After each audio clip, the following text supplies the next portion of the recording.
भैया light of कर दीजिए।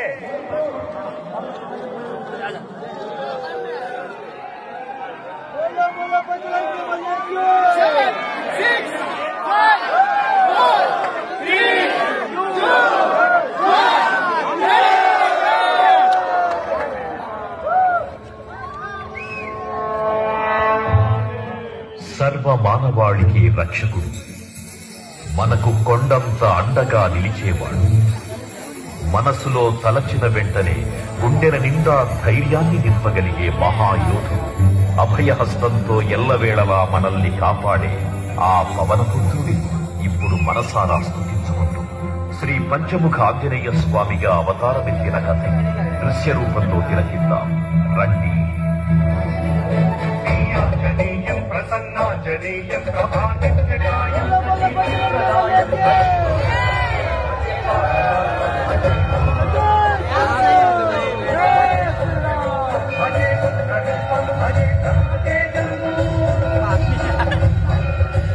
అది రామాయణ మహాయుద్ధం శ్రీరామచంద్రుని సారథ్యం వానర సైన్యంతో విజృంభిస్తూ లక్ష్మణస్వామి తనతో పోరాటం చేస్తున్న రావణుడి కుమారుడు ఇంద్రజిత్ తలని బాణంతో ఒక్క వేటుతో వేరు చేశాడు.